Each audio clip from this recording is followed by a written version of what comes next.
क्या US presidential elections में Trump का जीतना भारत के लिए नुकसानदायक साबित हो सकता है? अमेरिका में ट्रंप एडमिनिस्ट्रेशन अपनी अमेरिकन फर्स्ट पॉलिसी के लिए जानी जाती है और प्रोटेक्शनिस्ट पॉलिसी के लिए जानी जाती है। वैसे तो ट्रंप के जीतने से भारत में एक पॉजिटिव माहौल है, लेकिन इस प्रोटेक्शनिस्ट पॉलिसी के चलते भारत को कुछ नुकसान भी झेलने को मिल सकते हैं। केवल चाइना और जापान पे ही इसका इंपैक्ट या यूरोप पे ही इसका इंपैक्ट देखने को नहीं मिलेगा, उस प्रोटेक्शनिस्ट पॉलिसी का एक नेगेटिव इंपैक्ट भारत पे भी देखने को मिल सकता है। और इस वीडियो के अंदर हम इन्हीं सब डायमेंशंस को डिस्कस करने की कोशिश करेंगे कि इस प्रोटेक्शनिस्ट पॉलिसी या अमेरिकन फर्स्ट पॉलिसी से भारत को क्या नुकसान हो सकता है, भारत उसको किस तरीके से काउंटर कर सकता है और कैसे इस आपदा को अवसर में बदल सकता है या फिर इसे एक अपॉर्चुनिटी की तरह भी देख सकता है थ्रू डिप्लोमेटिक एंगेजमेंट। चलिए शुरू करते हैं। सबसे पहले आपको समझने की जरूरत है कि जो शिफ्टिंग ट्रेड वॉर है, जो ट्रेड वॉर ट्रंप के आने के बाद स्टार्ट होगी, जो प्रोटेक्शनिस्ट पॉलिसीज, जो टैरिफ और नॉन टैरिफ बैरियर्स आपको अमेरिकन इंपोर्ट्स पे बढ़ते हुए दिखेंगे, उसका इंपैक्ट चाइना और जापान और यूरोप के अलावा कैसे भारत पर भी देखने को मिल सकता है। क्या चाइना और जापान के बाद भारत का नंबर है, जिसके लिए भारत को तैयार रहने की जरूरत है, और वो कैसे तैयारी की जा सकती है और वो क्या क्या थ्रेट्स हैं, उन्हें हम इस वीडियो में डिस्कस करना शुरू करते हैं। सबसे पहले आपको समझने की जरूरत है कि अमेरिका में जब ट्रंप एडमिनिस्ट्रेशन आती है तो वो एक रीजनलाइजेशन और एक प्रोटेक्शनिस्ट अप्रोच के लिए जानी जाती है। मतलब कि अब अमेरिकन मैन्युफैक्चरिंग हब को वो मतलब बेसिकली डिपेंडेंस उसकी कम करना चाहेंगे, वो ज्यादा इंटरनली लुकिंग पॉलिसीज को ज्यादा अपनाते हैं rather than outward looking policies को, इनवर्ड लुकिंग पॉलिसीज पे ज्यादा रिलाई करते हैं वो। साथ ही साथ हमने जब पास्ट की एडमिनिस्ट्रेशन देखी है ट्रंप की, तो हमें उसमें ये देखने को मिला था भारत को जनरलाइज सिस्टम ऑफ प्रेफरेंसेस से अलग कर दिया गया था। अब ये जीएसपी क्या है? जीएसपी एक कैटेगरी है जिसमें यह बोला जाता है कि अगर डेवलपिंग कंट्री है तो उसको आप एक प्रेफरेंशियल स्टेटस प्रोवाइड करेंगे, जिसकी वजह से उस कंट्री से जो इंपोर्ट आ रहे हैं यूएस के अंदर, उनके ऊपर रिलेटिवली टैरिफ कम लगाया जाएगा। तो भारत को जीएसपी से पहले ही बाहर कर दिया गया था। भारत में एल्यूमिनियम स्टील के ऊपर और ज्यादा टैरिफ लगाए गए थे, और वैसे ही कुछ चांसेस इस बार भी देखने को मिल रहे हैं कि जो मेजर सेक्टर्स हैं जिसमें भारत और यूएस एंगेज करते हैं, कोऑपरेट करते हैं, उनमें क्या क्या प्रॉब्लम्स देखने को मिल सकती हैं। अगर हम देखें by the article which is written just behind me, उसमें आपको देखने को मिलेगा कि एक सिग्निफिकेंट शिफ्ट देखने को मिल सकता है ग्लोबल ट्रेड लैंडस्केप में। यूएस का ट्रेड पॉलिसी का चेंज करना ग्लोबल पॉलिसीज या ग्लोबल ट्रेड में एक मेजर चेंज ला सकता है, एक मेजर शिफ्ट ला सकता है, क्योंकि यूएस आज भी इकोनॉमिक हेजेमनी है और पूरी तरीके से ग्लोबल इकोनॉमी यूएस पर डिपेंडेंट दिखती है। और वो अब से नहीं चल रहा है, चाहे वो 2008 का क्राइसिस हो, चाहे वो 1929 का क्राइसिस हो। जब भी यूएस में इकोनॉमिक क्राइसिस आया है, उसका खामियाजा बाकी देशों को भी भुगतना पड़ा है, क्योंकि पूरी तरीके से डॉलर का जो डोमिनेशन है ग्लोबल इकोनॉमी में, वो एक बहुत मेजर रोल प्ले करता है ट्रेड पर्सपेक्टिव में when it comes to the global trade. तो हमें यह देखने को मिल रहा है कि जैसे ही आपको ग्लोबल ट्रेड लैंडस्केप चेंज होता हुआ दिखेगा अमेरिका की प्रोटेक्शनिस्ट पॉलिसीज की वजह से, इंटरनेशनल इकोनॉमिक रिलेशंस में आपको ट्रेड वॉर जैसी चीजें जो हैं वो डोमिनेट करती हुई दिखेंगी। Tariff war, non tariff war, जो टैरिफ बैरियर्स लगाए जाएंगे, बेसिकली टैक्सेशन बढ़ाया जाएगा, जो डोमेस्टिक जो प्रोक्योरमेंट की पॉलिसीज अपनाई जाएंगी जिन्हें हम नॉन टैरिफ बैरियर बोल सकते हैं। जो मेन फोकस रहेगा वो ऑफ कोर्स यूनाइटेड स्टेट पर ही रहने वाला है, specifically under the Donald Trump, जिनकी पॉलिसीज जनरली यूएस की ट्रेड स्ट्रेटेजी को ऑल्टर करने के लिए जानी जाती हैं। वैसे यूएस अपने आप को एक लिबरल, एक ग्लोबलाइजेशन, एक ओपन सोसाइटी की तरह रिप्रेजेंट करता है, लेकिन ट्रंप बीइंग अ कंजर्वेटिव, वो अमेरिकन इंटरेस्ट को फोरफ्रंट पे रखते हैं, अमेरिकन ट्रेड इंटरेस्ट को फोरफ्रंट पे रखते हैं, अमेरिकन लोगों के इंटरेस्ट को फोरफ्रंट पे रखते हैं, जिसकी वजह से बाकी देशों पे एक नेगेटिव इंपैक्ट भी देखने को मिल सकता है। सेकेंड टर्म ट्रंप का स्टार्ट हो जाएगा। अभी जो हमें नवंबर में वोटिंग होती हुई दिखी है, this was the fourth stage of US election, that is the popular vote. अभी इलेक्टोरल कॉलेज वाले जो इलेक्शंस हैं that would be occurring in December, जिसके बाद फाइनली ट्रंप की जो टर्म है वो ऑफिशियली स्टार्ट होता हुआ दिखेगा आपको। उसके बाद आपको इंडिया की इकोनॉमी पे भी एक सिग्निफिकेंट इंपैक्ट देखने को मिल सकता है cause of the measures which are being taken by Trump administration and which has already been taken by Trump administration in his first term. जब हम सेक्टर्स की बात करते हैं स्पेशली जिसमें दोनों नेशंस बहुत ज्यादा एंगेज करते हैं, कोऑपरेट करते हैं, for example pharmaceuticals, IT services, along with manufacturing, along with textiles, इन सब में भारतीय इंडस्ट्रीज को नेगेटिव इंपैक्ट देखने को मिल सकता है। समझने की कोशिश करते हैं इन बातों को डिटेल में। सबसे पहले यूएस प्रोटेक्शनिज्म का मतलब क्या है, अमेरिकन फर्स्ट पॉलिसी का मतलब क्या है। डोनाल्ड ट्रंप की एडमिनिस्ट्रेशन पर्टिकुलरली जानी जाती है प्रोटेक्शनिस्ट पॉलिसीज के लिए, यूएस मैन्युफैक्चरिंग जॉब्स को प्रोटेक्ट करने के लिए। और वो कैसे प्रोटेक्ट करती है यूएस जॉब्स को? By targeting foreign imports. वो फॉरेन इंपोर्ट्स के ऊपर टैरिफ इतना ज्यादा लगा देती है कि इंपोर्टेड मटेरियल का प्राइस क्या हो जाता है? बढ़ जाता है, मतलब उसकी कॉम्पिटिटिवनेस कम हो जाती है, जिससे अमेरिकन प्रोडक्ट्स पे ज्यादा फोकस किया जा सके, अमेरिका के अंदर जो प्रोडक्ट्स बन रहे हैं उनको एक एडेड एडवांटेज मिल सके। स्पेशली ये पॉलिसीज हमें तब देखने को मिलती हैं जो यूएस के ट्रेड रिप्रेजेंटेटिव हैं, या जो ट्रंप के अंदर जो ट्रेड रिप्रेजेंटेटिव हैं यूएस के, जिनका नाम है रॉबर्ट लाइटहाइजर, जिनका काम ही है इन ऐसी पॉलिसीज को चैंपियन करना जिन्हें हम प्रोटेक्शनिस्ट या फिर रीजनलाइज्ड पॉलिसीज बोल सकते हैं। ये पॉलिसीज ने पास्ट में भी 2016 से 2020 के बीच में भी यूरोप और यूएस, जापान और यूएस, इंडिया और यूएस के बीच में ट्रेड वॉर्स देखी थी, और ऐसा ही कुछ चाइना के साथ इस बार भी देखने को मिल सकता है। और जो बाकी ट्रेडिंग पार्टनर्स हैं यूएस, उनके साथ भी ये ट्रेड वॉर्स आपको कंटिन्यू होते हुए देख सकती हैं। उन ट्रेड पार्टनर्स में India is also one of the most important partner, जिसे अब तक काफी ज्यादा फायदा प्रोवाइड कराया गया है by the US. But Trump do not agree with this, और वो चाहता है कि रेसिप्रोसिटी देखने को मिलनी चाहिए, बराबरी देखने को मिलनी चाहिए ट्रेड पर्सपेक्टिव में। अगर हम यूएस प्रोडक्ट्स के ऊपर ज्यादा टैरिफ लगाते हैं तो यूएस उस चीज को रेसिप्रोकेट करेगा और हमारे प्रोडक्ट्स के ऊपर भी ज्यादा टैरिफ लगाएगा, जिससे यूएस प्रोडक्ट्स को ज्यादा से ज्यादा इंपॉर्टेंस मिल सके। जो ट्रेड डेफिसिट है यूएस का भारत के साथ, इंडिया के दो सबसे बड़े ट्रेड पार्टनर हैं चाइना और यूएस। चाइना के साथ हम बहुत ज्यादा ट्रेड डेफिसिट में चलते हैं, लेकिन यूएस के साथ हम ट्रेड सरप्लस में चलते हैं। लेकिन ट्रंप हमारा ट्रेड सरप्लस होना पॉजिटिवली नहीं देखते, इसलिए हाई चांसेस हैं कि ट्रंप के सेकंड टर्म के अंदर इंडिया को इंडिया के प्रोडक्ट्स के ऊपर इंक्रीज टैरिफ्स देखने को मिल सकते हैं, प्रोटेक्शनिस्ट मेजर्स देखने को मिल सकते हैं, स्पेशली उन एरियाज में जो यूएस और इंडिया जहां आपस में कंपीट करते हुए दिखते हैं, जैसे फार्मास्यूटिकल्स, जैसे IT services. Right, I guess आपको एक लार्जर पर्सपेक्टिव समझ में आ चुका होगा कि किस तरीके से यूएस की ट्रेड पॉलिसीज, ट्रंप की ट्रेड पॉलिसीज इंडिया के लिए एक थ्रेट साबित हो सकती हैं। इंपैक्ट के कौन कौन से सेक्टर्स हैं इंडिया के जिनके ऊपर मेजर आपको इंपैक्ट देखने को मिलेगा? सबसे पहला है pharmaceuticals. India is known as the pharmacy of the world cause of its generic medicine. Bharat के अंदर जो सस्ती दवाइयां बनती हैं, इंडिया के अंदर एक कंपलसरी लाइसेंसिंग का कंसेप्ट है। इसका मतलब जनरली जब हम फार्मास्यूटिकल्स की बात करते हैं, दवाइयों की बात करते हैं, तो सबसे ज्यादा समय और पैसा जिस चीज पे चल लगता है वो है रिसर्च एंड डेवलपमेंट। तो बड़ी बड़ी कंपनियां 20-20 साल तक, 30-30 साल तक रिसर्च एंड डेवलपमेंट करती हैं और उसके बाद कोई दवाई प्रोड्यूस करती हैं। हमारा जो इंडियन पेटेंट एक्ट है 1971 का, उसके अंदर एक टर्म दे रखी है कंपलसरी लाइसेंसिंग, जिसका मतलब है कि मैं एक्चुअल पेटेंट ओनर की परमिशन के बिना उसके प्रोडक्ट को मैन्युफैक्चर कर सकता हूं इन इंडिया, स्पेशली फार्मास्यूटिकल में। जरूरी क्यों है? क्योंकि देश में, दुनिया में महंगी दवाइयों से ज्यादा जरूरी है लोगों की हेल्थ, उन कंपनीज के प्रॉफिट से ज्यादा जरूरी है लोगों की जान। इसलिए अफ्रीकन कंट्रीज हो गई, लैटिन अमेरिकन कंट्रीज हो गई, या लेसर डेवलप्ड जो कंट्रीज हैं, उनके लिए जो भारत की दवाइयां हैं, जो भारत की जेनरिक मेडिसिन हैं, भारत की सस्ती मेडिसिन हैं, वो औषधि का काम करती हैं, वो संजीवनी का काम करती हैं, क्योंकि उनकी कैपेसिटी नहीं है कि वो डेवलप्ड कंट्रीज द्वारा डेवलप्ड महंगी मेडिसिन को खरीद सकें। तो इसलिए इंडिया को फार्मेसी ऑफ द वर्ल्ड भी बोला जाता है।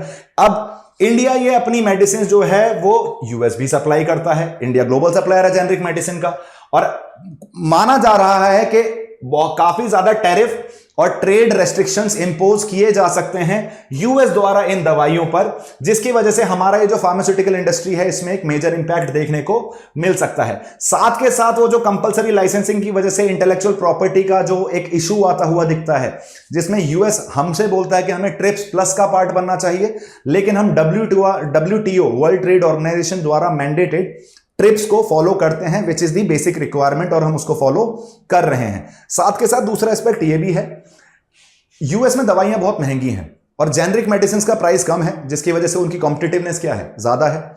एक तो टैरिफ लगाया जाएगा, जिससे इन जेनरिक मेडिसिन का प्राइस क्या हो जाएगा, बढ़ता हुआ दिखेगा। दूसरी चीज, आप एक ये भी देखने को मिलेगा आपको, यूएस पास्ट में भी किया था ट्रंप ने अपने लास्ट टर्म में, कि उन्होंने कुछ दवाइयों की जो प्राइस थी उस पर एक सीलिंग लगा दी थी कि इससे महंगी नहीं बिकेंगी। और हमें उम्मीद है कि इस बार भी फार्मास्यूटिकल इंडस्ट्री में यूएस के अंदर कुछ दवाइयों के प्राइसेस पे सीलिंग लगाई जाएगी, जो कॉम्पिटिटिवनेस है इंडियन जेनरिक मेडिसिन की, जिसकी वजह से कम होती हुई दिख सकती है और फार्मास्यूटिकल इंडस्ट्री को एक नेगेटिव इंपैक्ट देखने को मिल सकता है। Second is IT services. Bharat IT services में लीडर माना जाता है। हम एक जीडीपी कंट्रीब्यूशन के हिसाब से देखें तो 55 to 58% हमारा जो जीडीपी कंट्रीब्यूशन है that is coming from service sector, जिसमें आईटी इंडस्ट्री बहुत एक मेजर रोल प्ले करती है। और हम आउटसोर्सिंग के लिए भी जाने जाते हैं। अब ये आउटसोर्सिंग का मतलब क्या है? Majority of the larger companies जो हैं यूएस की, अब उनके प्रॉफिट ओरिएंटेशन के हिसाब से देखा जाए, उन्हें कोई काम करना है which is a basic job, या तो वो यूएस में से लोगों को हायर करें और उस काम को खुद करें, तो उसमें उनके लिए पैसा बहुत ज्यादा लगेगा क्योंकि यूएस में लेबर चार्जेस बहुत ज्यादा हैं, या फिर किसी कंपनी को वो कॉन्ट्रैक्ट प्रोवाइड कर दें इन अ कंट्री लाइक इंडिया, जहां चीप लेबर प्रोवाइड किया जा सकता है और उस काम को सस्ते में किया जा सकता है। और दूसरी चीज, अगर वो कंपनी ठीक से काम नहीं कर रही है तो कॉन्ट्रैक्ट उठा किसी और को दे दो, आपको पूरी तरीके से रीशफलिंग करने की जरूरत नहीं पड़ेगी। इसलिए countries like TCS, countries like basically Wipro, ये इंडिया में आउटसोर्सिंग के लिए जानी जाती हैं, जो माइक्रोसॉफ्ट और गूगल जैसी कंपनीज के लिए आउटसोर्सिंग का काम करती हैं। तो इंडिया आईटी सर्विसेज और आउटसोर्सिंग के लिए काफी ज्यादा जाना जाता है। और इंडिया इस पर्सपेक्टिव में, इंडिया की आईटी इंडस्ट्री को एक ज्यादा स्क्रूटिनी देखने को मिल सकती है यूएस के अंदर, क्योंकि जो इश्यूज हैं like data privacy, intellectual property rights, visa restrictions, जो प्रोफेशनल्स मूव कर रहे हैं H1B वीजा के ऊपर, majority of them are in the software sector, majority of them techies हैं ज्यादातर वो, तो उनके लिए भी आपको रेस्ट्रिक्शन देखने को मिल सकता है, जिसकी वजह से आईटी का जो ग्रोथ है इंडिया के अंदर, ग्रोथ ट्रेजेक्टरी जो है वो आपको डाउनवर्ड ट्रेंड की तरफ जाती हुई दिख सकती है। समझने वाली बात यह है कि जब मैं आईटी प्रोफेशनल की बात कर रहा हूं, आईटी सर्विसेज की बात कर रहा हूं, यहां आपने टर्म देखा है कि डेटा प्राइवेसी, हम बात करते हैं डेटा लोकलाइजेशन की, कि भाई हमारा डेटा हमारे देश से बाहर नहीं जाना चाहिए, यूएस कंपनी हमारे डेटा को यूज नहीं करेगी। नुकसान क्या है? अगर मैं Amazon यूज कर रहा हूं, अगर मैं गूगल यूज कर रहा हूं, तो उसे मेरा जो कंज्यूमर हैबिट्स हैं वो पता चल गई। अगर गूगल जैसी कंपनी, Amazon जैसी कंपनी मेरे डेटा को यूएस के इंटरेस्ट में यूज करना शुरू कर दे, तो they will start understanding my market, और जो मेरी डोमेस्टिक इंडस्ट्रीज हैं वो उन लार्जर बिग नेम से कंपीट नहीं कर पाएंगी, क्योंकि वो मार्केट प्रिडिक्शन बेटर कर पाएंगे, क्योंकि वो loads of data already capture करके बैठी हैं। इसलिए हम डेटा प्राइवेसी पे ध्यान देते हैं, डेटा लोकलाइजेशन पे बात करते हैं, उस पर फोकस करते हैं, लेकिन यूएस इस चीज को नहीं मानता। यूएस डेटा लोकलाइजेशन को, हमारे आइडिया को सपोर्ट नहीं करता, तो वो भी एक एस्पेक्ट आता हुआ दिखता है। मैन्युफैक्चरिंग और एक्सपोर्ट्स का तीसरा एस्पेक्ट है हमारे पास, जैसे टेक्सटाइल इंडस्ट्री है, स्टील इंडस्ट्री है, जेम्स है, ज्वेलरी है। इंडिया हाईली माना जाता है इन सब चीजों के एक्सपोर्ट के लिए, ग्लोबल चेन्स के साथ काफी ज्यादा इंटीग्रेटेड दिखता है जब हम इस मैन्युफैक्चरिंग प्रोडक्ट्स की बात करते हैं, इन सारे एस्पेक्ट्स की, इन सारे सेक्टर्स की बात करते हैं। तो ऐसे में अगर टैरिफ इंपोज कर दिए जाते हैं इंडियन गुड्स पे इन यूएस, इन सारी मैन्युफैक्चरिंग एस्पेक्ट्स में, तो काफी हद तक देखने को मिल सकता है कि इंडियन एक्सपोर्ट्स जो हैं वो थोड़े ज्यादा एक्सपेंसिव होते हुए दिखेंगे, जिसकी वजह से उनकी कॉम्पिटिटिवनेस जो है यूएस मार्केट के अंदर वो काफी ज्यादा कम होती हुई दिख सकती है। हम ट्रेड सरप्लस में चल रहे हैं यूएस के साथ, और वो जो ट्रेड सरप्लस है, ट्रंप पूरी कोशिश करेंगे कि जो उनका ट्रेड डेफिसिट है विद इंडिया उसको कम से कम किया जा सके। तो इसलिए मैन्युफैक्चरिंग सेक्टर में, आईटी सेक्टर में और फार्मास्यूटिकल सेक्टर में आपको एक नेगेटिव इंपैक्ट देखने को मिल सकता है। चैलेंजेस क्या हैं? जो मैंने अभी आपको बताया कि एक्सपोर्ट्स पे टैरिफ बढ़ेंगे, जैसे फार्मास्यूटिकल पे टैरिफ बढ़ते हुए दिखेंगे, आईटी सर्विसेज पे ज्यादा स्क्रूटनी होती हुई दिख सकती है, और जो ट्रेड इंबैलेंसेज हैं उसके लेके आपको रिटेलिएशन देखने को मिल सकता है कि जो ट्रेड डेफिसिट है यूएस के साथ, जो यूएस का बढ़ता जा रहा है भारत के साथ, उसमें आपको रिटेलिएटरी टैरिफ्स देखने को मिल सकते हैं, जिससे इसको बराबर लाया जा सके। वो हमारे प्रोडक्ट के ऊपर टैक्सेस बढ़ाएंगे, जिससे थोड़ा सा इस ट्रेड बैलेंस को मेंटेन किया जा सके, बैलेंस की तरफ लेके आया जा सके। टेक्सटाइल, जेम्स, ज्वेलरी और स्टील, जैसा मैंने आपको बताया, इन पे रिलेटिवली थोड़ा सा ज्यादा इंपैक्ट देखने को मिल सकता है। साथ के साथ एंटी डंपिंग ड्यूटीज भी देखने को मिल सकती हैं। अब एंटी डंपिंग ड्यूटीज क्या होती हैं? देखो, डंपिंग का मतलब होता है फेंकना, जनरली हम कूड़े के लिए बोलते हैं जी, कूड़ा डंप कर दिया। अगर कंट्री किसी दूसरी कंट्री के अंदर या तो उस प्रोडक्ट को प्रोडक्शन कॉस्ट से कम में बेचने की कोशिश करे, या उसको उस प्राइस पे बेचने की कोशिश करे जो उसके खुद के मार्केट प्राइस से कम है। मतलब अगर किसी चीज को मैं 100 रुपए में अपने मार्केट में बेच रहा हूं और मैं दूसरे मार्केट में उसे 90 रुपए में बेचने की कोशिश करूं, तो कहीं ना कहीं सामने वाली कंट्री मेरे ऊपर एंटी डंपिंग ड्यूटी लगा सकती है, क्योंकि ये एक स्ट्रेटेजी होती है। Specially a country like China ऐसी हरकतें करता है। क्यों? क्योंकि अगर मैं किसी चीज को सस्ता बेचूंगा तो प्राइस कॉम्पिटिटिवनेस मेरी बढ़ जाएगी और मैं मार्केट को इजीली कैप्चर कर पाऊंगा। तो इंडिया के ऊपर भी आपको एंटी डंपिंग ड्यूटीज लगी हुई दिख सकती हैं, specially in aspects like pharmaceuticals, क्योंकि हमारी मेडिसिन काफी ज्यादा सस्ती हैं, और अदर एस्पेक्ट्स में भी आपको यह चीज देखने को मिल सकती है। नॉन टैरिफ बैरियर्स, जो टैक्सेशन के अलावा, इंपोर्ट ड्यूटीज या इंपोर्ट टैक्सेस के अलावा जो बैरियर्स हैं, कि मैंने अमेरिकन प्रोडक्ट्स को ज्यादा प्रेफरेंस देनी शुरू कर दी। वो भी चीज होती हुई आपको दिख सकती है, जिसकी वजह से जो हमारा इंपोर्ट है, जो हमारा एक्सपोर्ट है यूएस की तरफ, उसमें एक नेगेटिव इंपैक्ट है, उसकी नेगेटिव ग्रोथ की तरफ ये कारण बन सकता है, उस तरफ हम मूव करते हुए दिख सकते हैं। इसके अलावा ग्लोबल सप्लाई चेन में डिसरप्शन देखने को मिलेगा। जब ग्लोबल सप्लाई चेन क्या होती है, जितना भी हमारा ट्रेड चल रहा है, ग्लोबल ट्रेड चल रहा है, ग्लोबलाइज्ड वर्ल्ड में जी रहे हैं हम, सारी कंट्रीज एक दूसरे से कनेक्टेड दिखती हैं। तो जब यूएस की प्रोटेक्शनिस्ट पॉलिसी आएगी तो आपको काफी हद तक ग्लोबल सप्लाई चेन जो है वो इंपैक्ट होती हुई दिख सकती हैं, जिसकी वजह से जो इंडिया का एक्सेस है रॉ मटेरियल के लिए, हम रॉ मटेरियल मंगाते हैं, दूसरी तरफ से खुद भी मैन्युफैक्चरिंग करते हैं, तो जो हमारे एक्सेसिबिलिटी है उस रॉ मटेरियल की, टेक्नोलॉजी की, वो आपको नेगेटिवली इंपैक्ट होती हुई दिख सकती है। और जो हमारा एक्सेस है इंटरनेशनल मार्केट का, वो भी नेगेटिवली इंपैक्ट होता हुआ दिख सकता है। तो ना रॉ मटेरियल में भी इंपैक्ट देखने को मिलेगा, टेक्नोलॉजी में भी इंपैक्ट देखने को मिलेगा, और एक्सेस टू इंटरनेशनल मार्केट्स भी देखने को मिलेगा। एक सबसे बड़ी प्रॉब्लम यह है कि हमारी पॉलिसी और यूएस की पॉलिसी जो है वो एक दूसरे के अगेंस्ट खड़ी है। हम बात करते हैं ग्लोबल एंगेजमेंट की, कि ज्यादा से ज्यादा कंट्रीज के साथ एंगेज किया जाए well keeping our own interest in mind. US बोल रहा है कि नहीं भाई, मैं तो प्रोटेक्शनिस्ट पॉलिसी अपनाऊंगा, मैं केवल फिलहाल अपने बारे में सोचूंगा। It's been so many decades कि मैं बाकी कंट्रीज पे जबरदस्ती पैसा लुटाए जा रहा हूं। तो इसलिए आपको थोड़ा सा सिनर्जी नहीं दिखती है when it comes to the trade policies of India and trade policies of US. अगर ये ग्लोबल ट्रेड डायनेमिक शिफ्ट होते हैं तो जो न्यू सप्लाई चेन के साथ इंडिया इंटीग्रेट करने की बात करता है आपको, स्पेशली मैन्युफैक्चरिंग में, उस पर भी एक नेगेटिव इंपैक्ट देखने को मिल सकता है। हम डेमोक्रेटाइजेशन ऑफ मैन्युफैक्चरिंग की बात करते हैं, हम अपने आप को एक बेटर ऑल्टरनेटिव की तरह प्रेजेंट करने की बात करते हैं, लेकिन उसके लिए ग्लोबल इंटीग्रेशन बहुत जरूरी है। और अगर ग्लोबल सप्लाई चेन्स में कहीं दिक्कत आती है तो हमारे इस इंटीग्रेशन में भी प्रॉब्लम आ सकती है। Technological and industrial barrier, for example, अब ये प्रोटेक्शनिस्ट पॉलिसी चलेगी तो केवल ये हार्ड कोर गुड्स में नहीं चलेगी, मतलब ये टेंजिबल गुड्स में नहीं चलेगी, ये इंटेंजिबली भी इंपैक्ट करेगी। जैसे टेक्नोलॉजी ट्रांसफर में दिक्कत आ सकती है, उसके ऊपर रेस्ट्रिक्शंस लगते हुए दिख सकते हैं।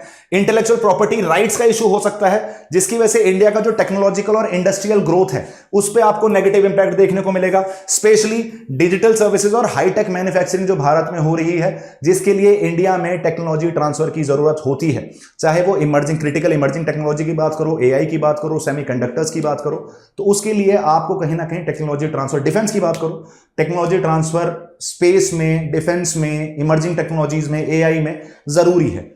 और जब आपको ये टेक्नोलॉजिकल बैरियर्स आते हुए दिखेंगे तो हमारी इंडस्ट्रियल ग्रोथ पे भी एक नेगेटिव इंपैक्ट होता हुआ दिखेगा।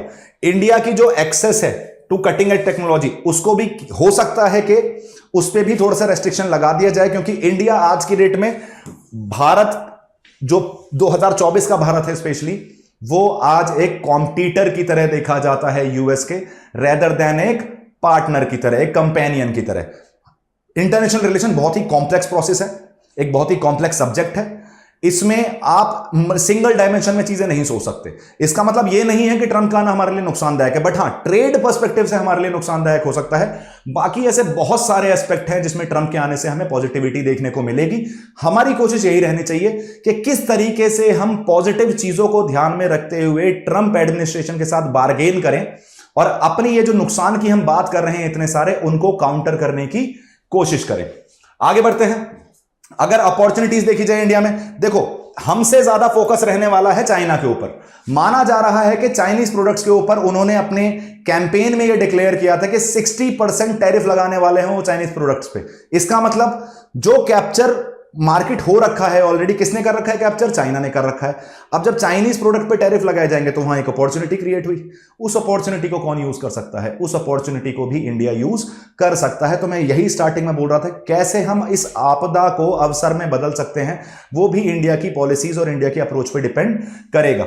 यूएस चाइना ट्रेड वॉर की वजह से इंडिया को एक अपॉर्चुनिटी मिलेगी मार्केट कैप्चर करने की, स्पेशली उन सेक्टर्स में जहां चाइना डोमिनेट करता है। क्योंकि अब जो चाइनीज प्रोडक्ट हैं with improve tariff, with increase tariff, वो लेस कॉम्पिटिटिव हो जाएंगे, जैसे टेक्सटाइल में, फार्मास्यूटिकल्स में और इलेक्ट्रॉनिक्स में। और ऑलरेडी हम इसमें अपना स्पेस बनाने की कोशिश कर रहे हैं यूएस मार्केट में, specially pharmaceuticals and textile sector के अंदर। दूसरी चीज, इंडिया अपने आप को एक ऑल्टरनेटिव सोर्स की तरह पोजीशन कर सकता है कि अगर आपको अपनी मैन्युफैक्चरिंग चाइना से उठा के कहीं और शिफ्ट करनी है तो we are the person, we have the skilled labour, we have good labour laws, हमारे यहां रिलेटिवली चीपर लेबर भी मिल जाता है, that too with good skills. तो हम चाइना की जगह एक बेटर ऑल्टरनेटिव प्रोवाइड कर सकते हैं और डेमोक्रेटाइजेशन ऑफ मैन्युफैक्चरिंग में भी हेल्प कर सकते हैं, क्योंकि टू मच डिपेंडेंस चाइना की तरफ देखने को मिलती है when it comes to manufacturing. Almost 31% of the total manufacturing occurring in this world is occurring in China, right. तो मैन्युफैक्चरिंग और सर्विसेज के लिए हम एक ऑल्टरनेटिव की तरह देख सकते हैं। Specially global companies supply chains के लिए, मैन्युफैक्चरिंग के लिए जो दूसरी जगह ढूंढ रही हैं, उसके लिए इंडिया अपने आप को एक वायबल ऑप्शन की तरह प्रेजेंट कर सकता है। साथ के साथ हमें फोकस करना चाहिए कि अपनी डोमेस्टिक इंडस्ट्रीज को प्रमोट करें, जिससे, और जो ट्रेड एग्रीमेंट्स हमारे यूएस के साथ चल रहे हैं उनको लेवरेज करें, जिससे जो प्रोटेक्शनिस्ट पॉलिसीज आ रही हैं यूएस की, इनको मिटिगेट या इनको काउंटर किया जा सके। हमें खुद की इंटरनल कैपेसिटी भी इंप्रूव करनी पड़ेगी, तभी हम अपने आप को एक बेटर ऑल्टरनेटिव और एक अच्छे ऑल्टरनेटिव की तरह प्रेजेंट कर पाएंगे when it comes to counter China. Approach क्या रहनी चाहिए? देखो, सबसे पहली अप्रोच है डाइवर्सिफिकेशन। आप किसी सिंगल या 2, 3, 4 ट्रेड पार्टनर पर रिलाई नहीं करोगे, ज्यादा से ज्यादा कंट्रीज के साथ अपना ट्रेड इंप्रूव करने की कोशिश करोगे। जितना ज्यादा कंट्रीज के साथ आप ट्रेड डिपेंडेंट रहोगे, उतना ज्यादा डेमोक्रेटाइज ट्रेड रहेगा। तो अगर एक कंट्री कोई बदतमीजी करती भी है तो आपके ट्रेड पे बहुत ज्यादा एक मेजर इंपैक्ट होता हुआ नहीं दिखेगा। इसलिए इंडिया को अपना ट्रेड डाइवर्सिफाई करना कंटिन्यू रखना चाहिए, जिससे वो एशिया में भी अपनी स्ट्रेंथ बनाए। अफ्रीका एक बहुत बड़ा मार्केट है, लैटिन अमेरिका एक बहुत बड़ा मार्केट है। लैटिन अमेरिका को अभी पूरी तरीके से ठीक से एक्सप्लोर भी नहीं किया है हमने, तो बहुत अपॉर्चुनिटीज हैं और इन इमर्जिंग मार्केट्स को भी हमें एक्सप्लोर करने की जरूरत है, जिससे हमारी डिपेंडेंस जो है किसी पर्टिकुलर एक इकोनॉमी, चाहे वो चाइना हो चाहे वो यूएस है, उस पर कम की जा सके। दूसरी चीज, हम डब्ल्यूटीओ के एक रेस्पेक्टेड मेंबर हैं और हम चाहते हैं कि एक एक्टिव रोल हम प्ले करते रहें उसको रिफॉर्म करने में, जिससे जो सिचुएशन चेंज हो रही है ग्लोबल ट्रेड के अंदर, तो अगर डब्ल्यूटीओ अपने आप को बदलते समय के साथ नहीं बदलेगा तो शायद वो सस्टेन नहीं कर पाएगा। और अगर डब्ल्यूटीओ सस्टेन नहीं कर पाएगा तो ग्लोबल ट्रेड में रूल बेस्ड ऑर्डर मेंटेन करना बहुत डिफिकल्ट हो जाएगा। तो हम कंटिन्यूअसली हमें फोकस करना चाहिए कि एक रूल बेस्ड सिस्टम को सपोर्ट करें हम डब्ल्यूटीओ के अंदर, जो रिक्वायर्ड रिफॉर्म्स हैं उनको भी सपोर्ट करें, जिससे डेवलपिंग नेशंस के जैसे हम हैं उनके इंटरेस्ट को सेफगार्ड किया जा सके इन सिनेरियोज जैसा भी प्रेजेंट में बनता हुआ दिख रहा है, जब एक प्रोटेक्शनिस्ट पॉलिसी की तरफ दुनिया की सबसे बड़ी इकोनॉमी मूव करने की बात कर रही है।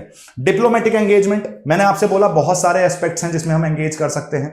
हम जियोपॉलिटिकली एक दूसरे के साथ खड़े हुए दिखते हैं, इंडो पैसिफिक स्ट्रेटेजी में एक दूसरे के साथ खड़े हुए दिखते हैं। माइक वॉल्ट्स जो यूएस के नए एनएसए बने हैं वो इंडिया और यूएस के स्ट्रेटेजिक एंगेजमेंट की बात करते हैं, तो हमारे पास बार्गेनिंग कैपेसिटी भी बहुत ज्यादा है। तो इस डिप्लोमेटिक एंगेजमेंट के थ्रू हम कहीं ना कहीं इन जो जियोपॉलिटिकल एस्पेक्ट्स हैं हमारे, जो सिमिलर हैं, जो हमारी कैपेसिटी है, जहां हम एडवांटेज में हैं, उनको लेवरेज कर सकते हैं। किस तरीके से जो प्रोटेक्शनिस्ट पॉलिसीज हमें नुकसान पहुंचाने वाली हैं उनको काउंटर किया जा सके।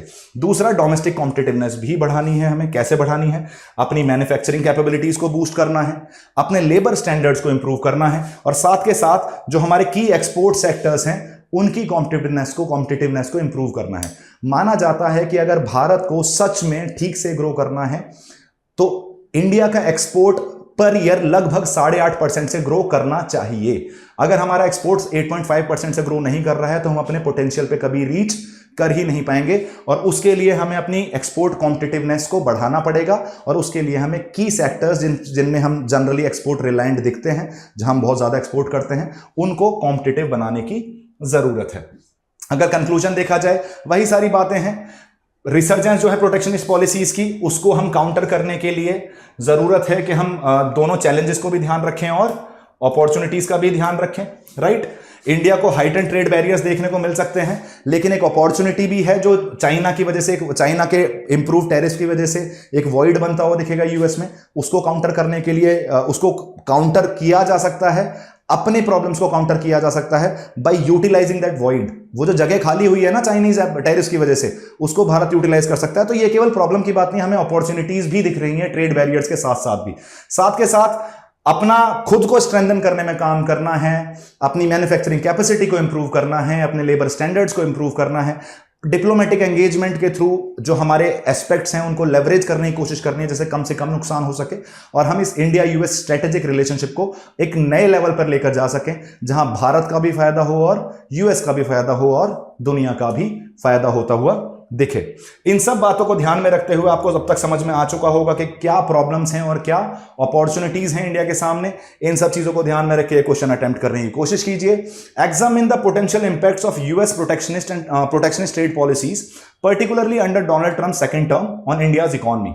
In this context, analyze the challenges and opportunities for India in key sectors like pharmaceuticals, IT services, and manufacturing. What should be the India's strategic approach to manage these trade dynamics while preserving its growth? अगर आपने ध्यान से ये मेरा video देखा है तो आप डेफिनेटली बहुत अच्छा आंसर लिख सकते हैं, बहुत अच्छे से अटेम्प्ट कर पाएंगे इस आंसर को।